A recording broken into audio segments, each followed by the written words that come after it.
Hi, welcome to the webinar, Learn How Project Management Saved the World. My name is Steve Armstrong and I'll be introducing myself a bit later. But first, this is the webinar that was originally scheduled to be presented live on Wednesday, February 10th. Unfortunately, we had some series of technical problems and we weren't able to broadcast at that time.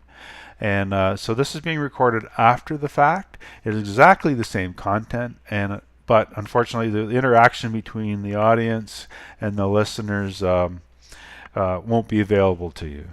But it was a bit unfortunate because we had about 50 people registered, 40 some on the call, and we had people from across Canada, the United States, and Pakistan, Germany, and around the world. So it would have been a great opportunity, and we hope to make it up with you for this opportunity.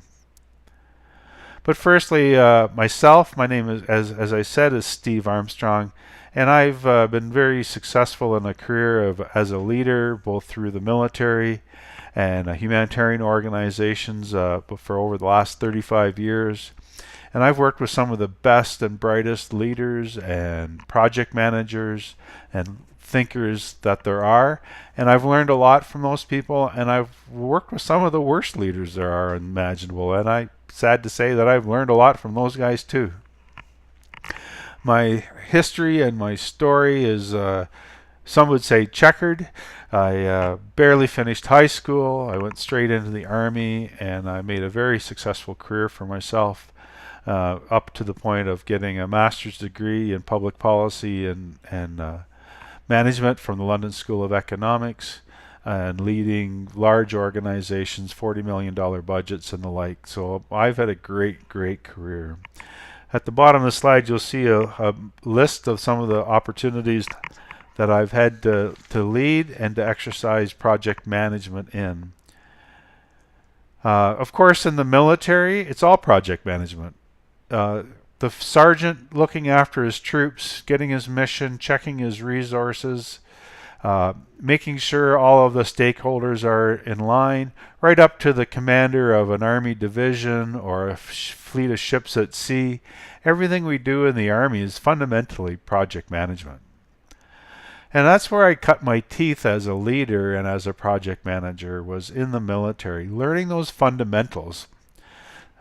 Sadly, it wasn't until after I got out of the Army that I realized what I was doing was project management, battle preparedness, planning, assessments, after action reports, all the key components of, in the civilian world, what would be called project management.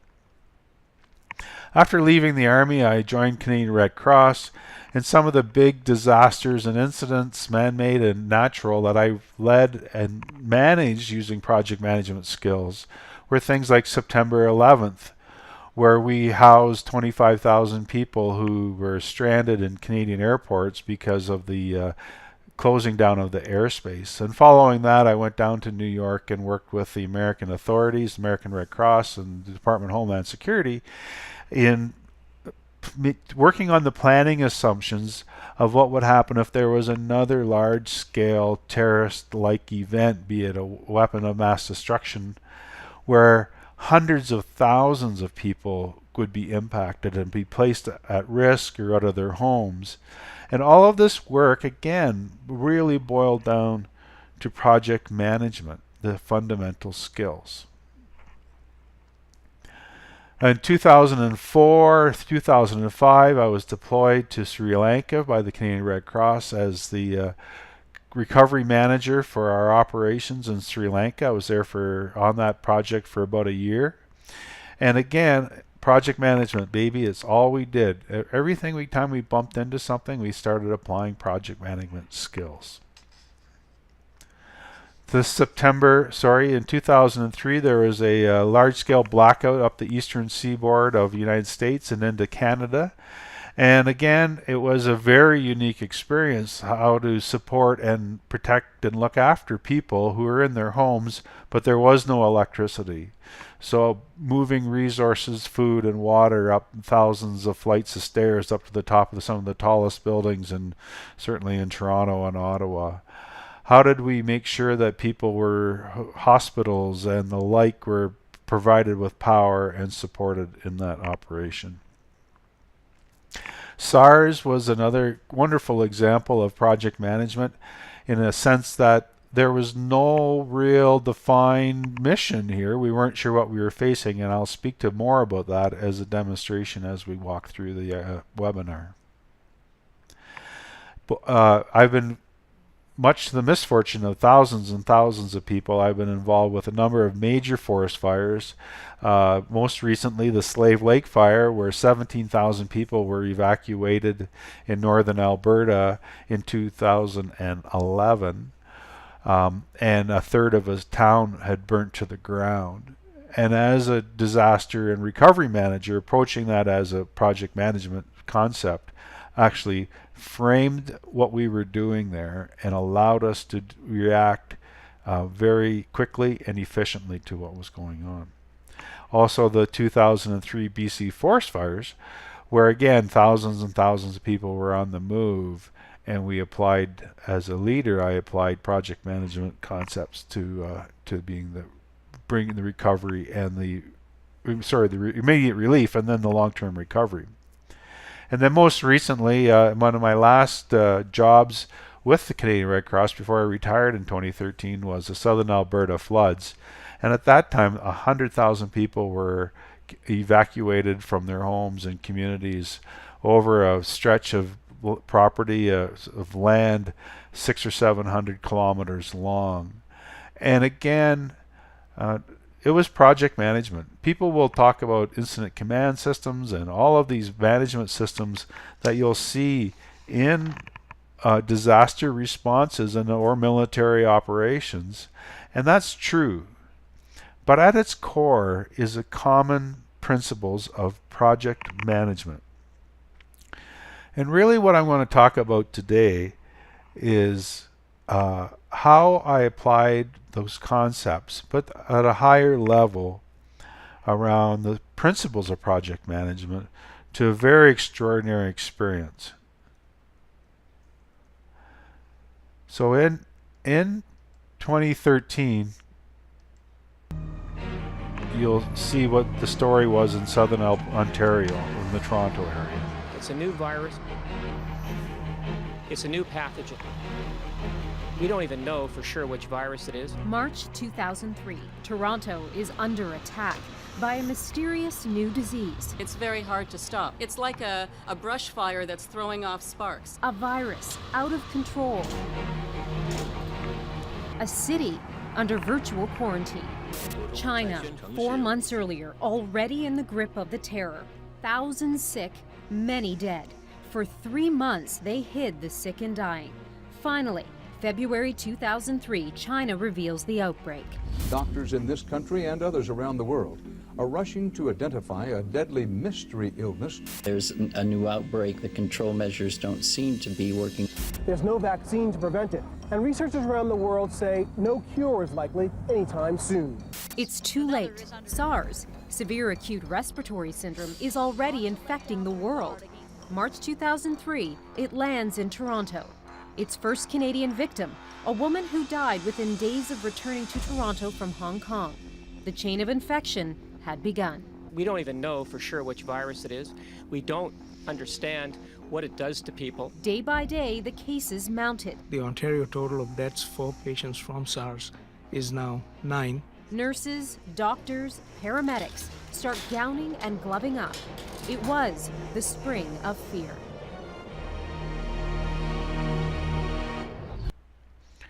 The spring of fear.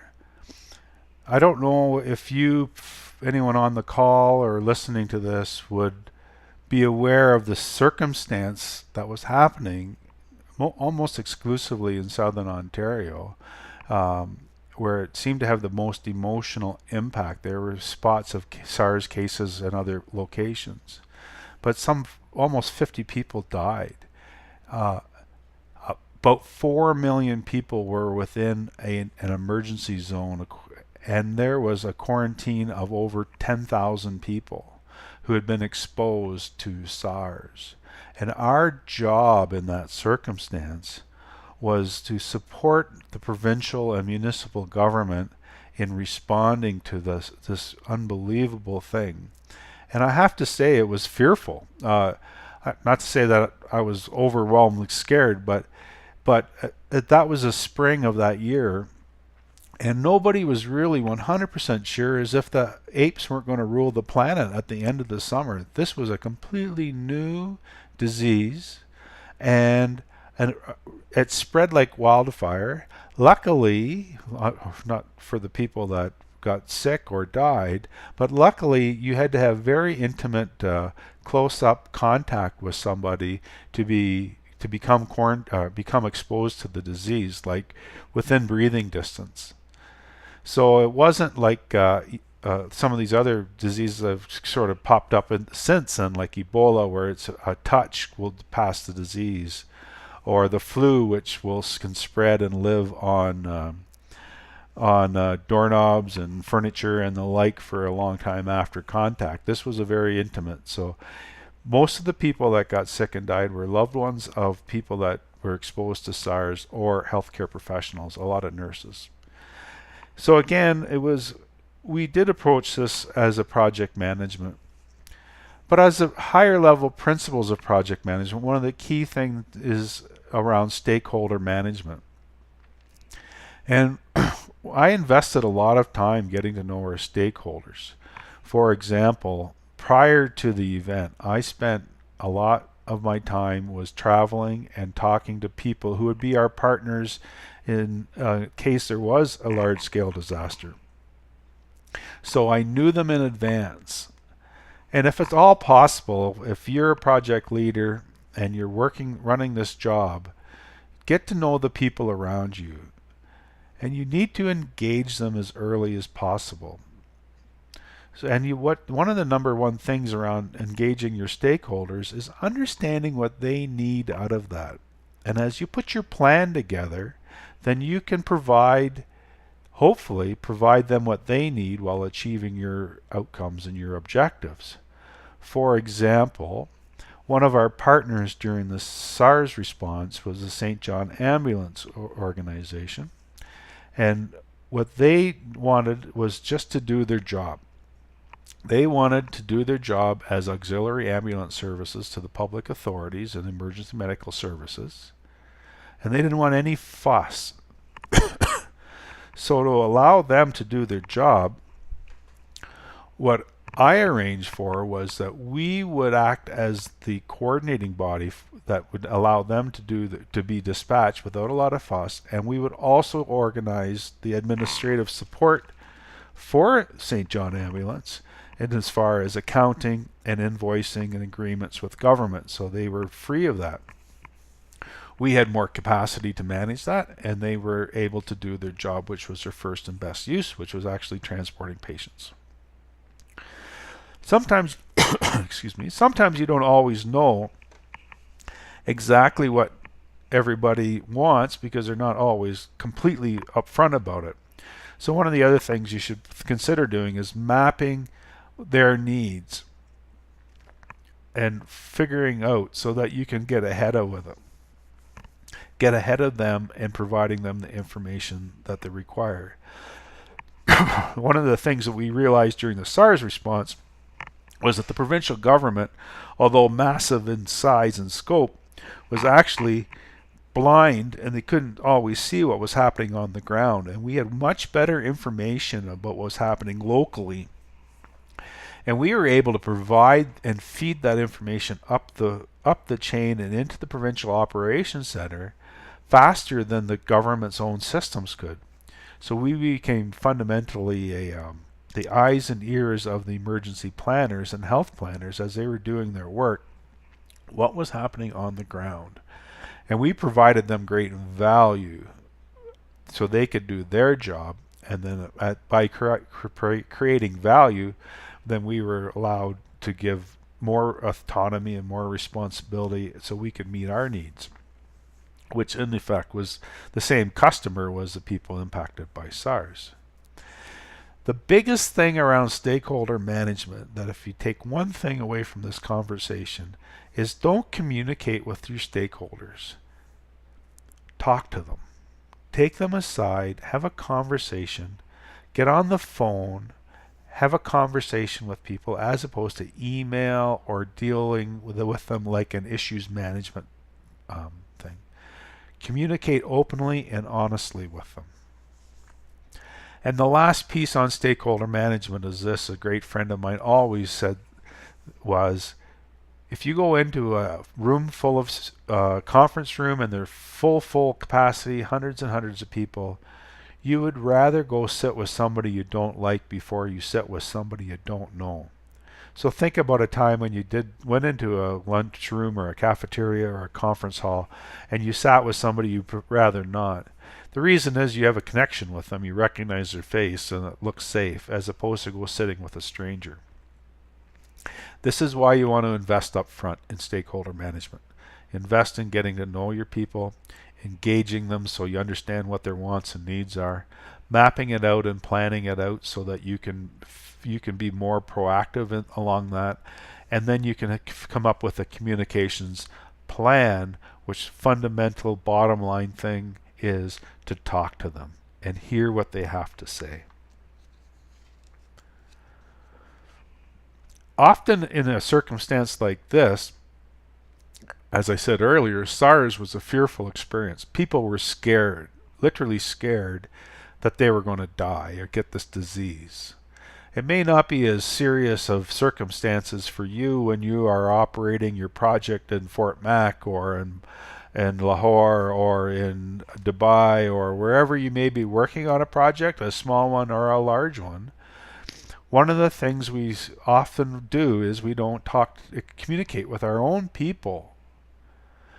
I used to always say Red Cross, and when I was in the military, we had plenty of secrets, but everybody knew everything. And in Red Cross, we didn't have any secrets, but we didn't tell anybody anything. So your job as a project leader is actually to communicate with your people in a way that you are in control and you are passing on the information they need to do their job, and also allowing them to give you information. There's the old saying, there's a reason you have 2 ears and 1 mouth, is so you can listen twice as often and twice as long as you should be speaking. When somebody is talking to you on your team or one of your stakeholders, when someone has ever answered a question and you're talking to them and you pose a question to them, pause and wait. And they will answer. And even if they've answered a short, brief conversation, like, for example, how are you today? And they say, fine, you should stop talking. Because in a few seconds, they'll start opening up and talk about what's really going on in their day. It's the same strategy that's taken place with border guards. When you cross the border control point, especially the Canada-US border control, they got it down to a fine art. They will ask you a question, and then you give the answer. They will pause and leave this big long space in there. And what they're actually doing is know perfectly well, that people abhor a vacuum and will just start filling it up and opening up and telling them more than what they probably ever needed to know. Sometimes when people are rattled or under stress, especially if the project's going poorly or something's off base, or in this circumstance with the SARS response, people started prattling on and were getting excited and they kept on talking. And often you kind of got lost the conversation. You could easily lose control of a conversation because people were scared or nervous or in a bit of a panic. One of the things I always try to do is ask a question. If somebody's talking away farther than I can keep up with, or they're getting out of control, I'll ask a question. So in a simple question even, like, could you rephrase that last statement? Or what did you mean by that? What happens then is you break that person's train of conversation. You give them the space they have to start to think about what they just said and then repeat it back. Now the beauty of all that is you can think 4 times faster than someone can speak a thought. So while they're taking that break and rephrasing the question or statement and presenting it again, You have all of that mental time to be able to get a control of, figure out what's going on, and figure out what you need to do to maintain control of the conversation and move it forward.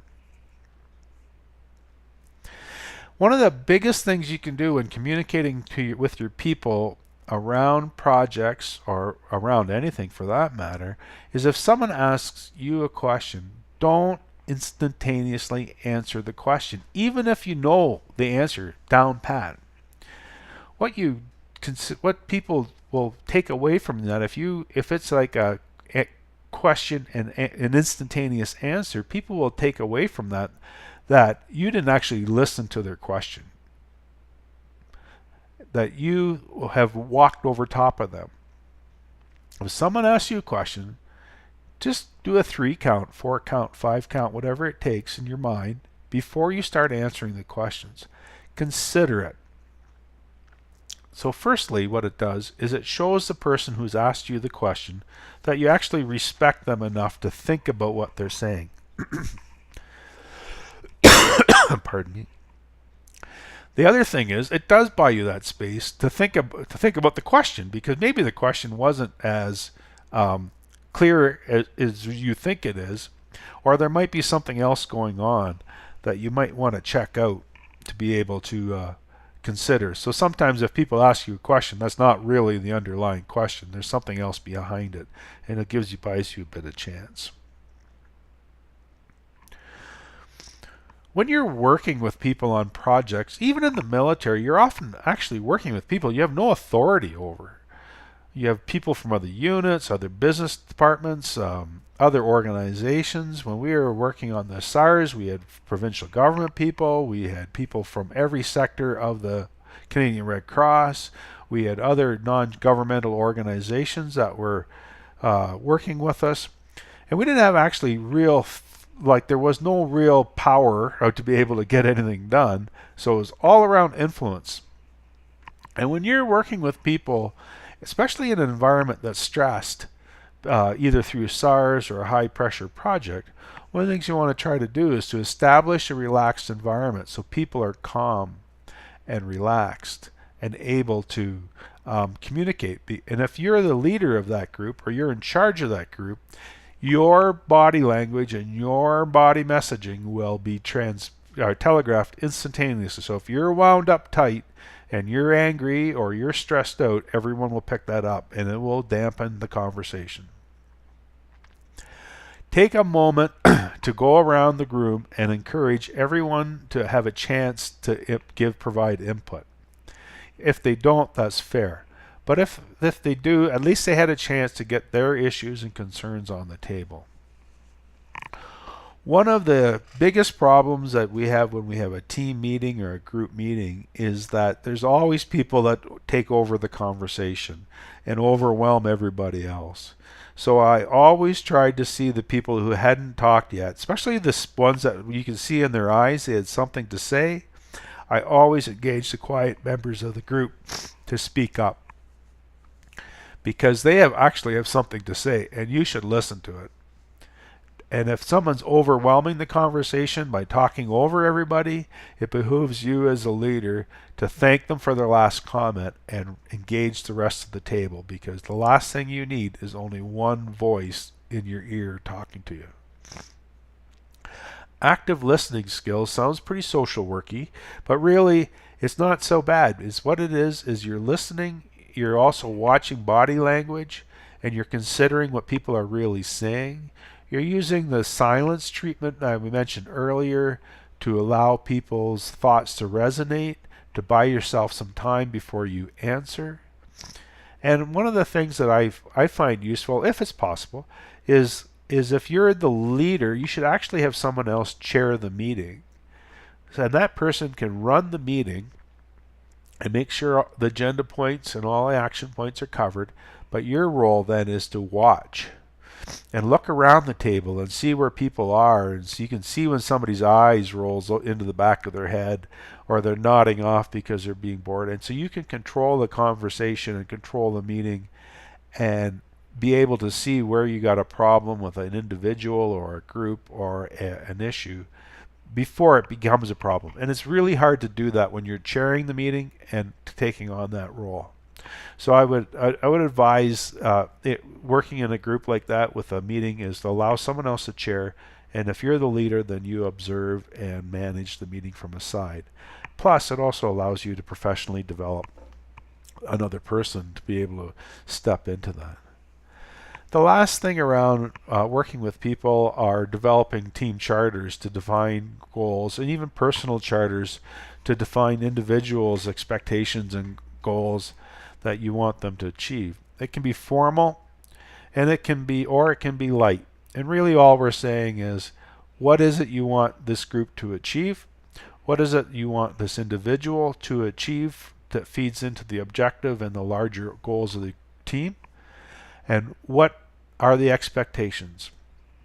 So people often will send somebody off and say, hey, go build me a shed, and you want just a lean-to with some wood in it, and they come back and they built like the Taj Mahal. And also the other thing is it avoids, if you have a team charter, personal charter with your people, they also know when you expect them to deliver parts of whatever the work is. And you should also check in with them and agree to them on the times you will do an inspection. That way it doesn't become micromanaging. It becomes, these are the expectations.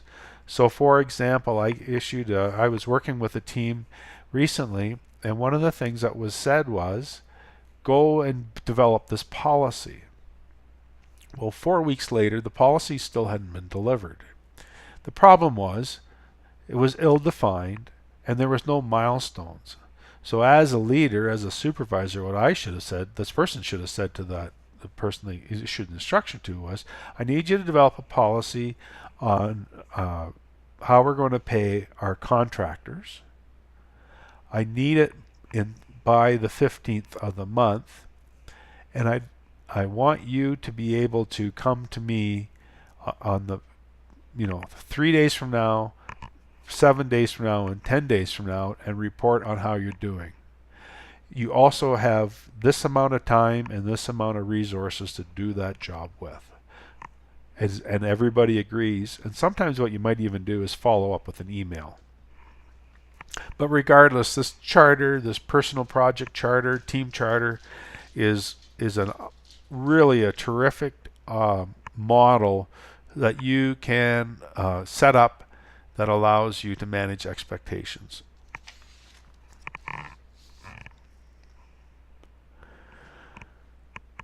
You as a leader, really, your job here is to build communities. And it ties all these three things, these conversations we've had so far today is communicating, stakeholder management, talking to your people, working with everyone so that you can be successful. The biggest gap I see when people are leading projects is that they fall in the trap of serving the people on the team exclusively. And one thing that they keep missing is, what is your objective? What is your mission? And it's a lot easier to do that in a sense that you can work with people to find out what they need out of this. So somebody on your team that you may not have any direct authority over, their objective out of this may be to get out on vacation on March 1st, and they want it all done. Or their objective is to, in the long term, it might be a career path move for them to move up within the organization. So you as a project leader should be able to figure that out and have that conversation with that person so that you understand what's driving them and what do they want out of this. If their needs are being met and it's contributing to you meeting your objectives, well, then that's a perfect ideal. That's exactly what you want. Everybody comes away happy. Often there's other projects that are going on at the same time within your organization which that you can piggyback on. So why are you reinventing the wheel when somebody else is already working on that? So how can you figure this out so that you can move forward. For example, when we were doing the SARS response, one of the things that we found was our first aid instructors were struggling because the SARS response, people were afraid to take the first aid course, especially around CPR and mouth-to-mouth resuscitation. Well, we had to develop protocols for us to be able to deliver, for our teams, volunteer teams, to deliver the aid to the people who were quarantined. So why would we develop two sets of protocols? We worked with our first aid instructors and our medical advisors to develop protocols that worked in both circumstances. And it was also common across the organization so that people would be able to understand if you move from first aid to disaster to whichever part of the organization, the protocol for safety around SARS was the same. One of the biggest issues that I see too with people leading projects is to work in isolation on their project. Really, you want to surround yourself as best as possible with people who care that you are successful, both on your team and also in support of your team. So if your boss is giving you a project, find out what that boss needs so that they're successful and that you're feeding into what their long-term goals and their daily objectives. We spent a lot of time working with the provincial government during SARS, and one of the things, as I said earlier, they were missing was on-the-ground stories that allowed them to relay back out to the broader public that their response was actually very successful. But because they were at such a macro level and also quite focused on hospital settings, they missed a lot of those personal stories about people who were out and getting back to work and being successful. For example, our protocol for delivering the packages to shut-ins and to people that were self-quarantined allowed us to actually talk to these folk, and so we understood what they were needing. And the best protocol that we developed was a process of phoning the individual in their home, going to the door, putting the package down, and then our doctors told us to step back about 10 feet, and that people could get their package and their food and their medical supplies at the door. And it worked. We had zero contamination, zero people impacted by the SARS.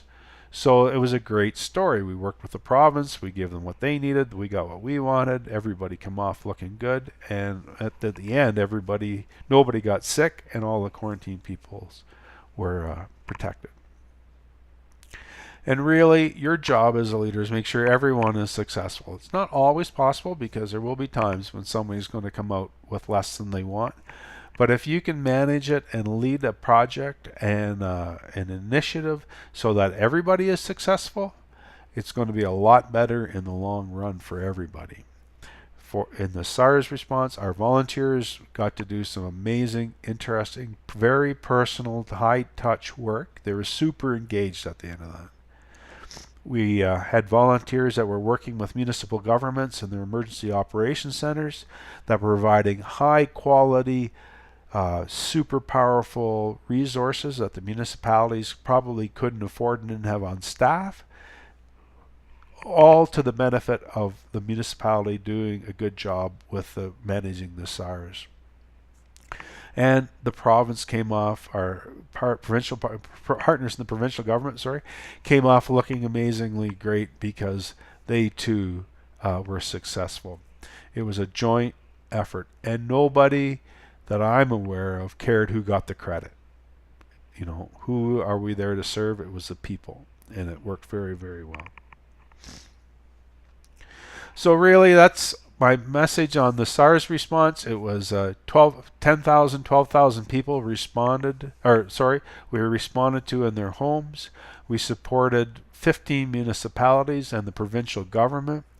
It was one of the largest responses of its kind, and certainly in North America, a pandemic response. Interestingly, it tied back to the experience I had with 9/11 and weapons of mass destruction, and we were able to provide great services. So I ask you this, are you sleeping at night?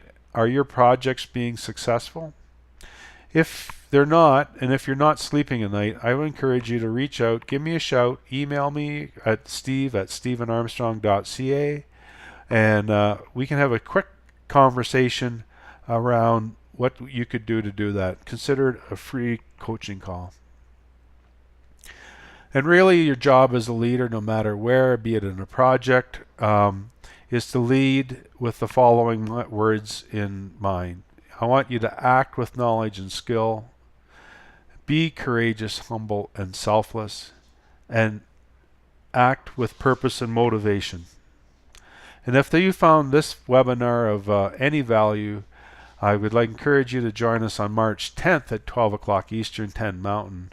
And we're going to take apart the mysteries of business continuity planning in a way that hopefully it'll be a benefit to you. So at least you know the right questions to ask. Anyways, thanks very much for joining me. I appreciate your time. And I guarantee that for the next webinar, the technology will be there. Anyways, thanks very much. Take care.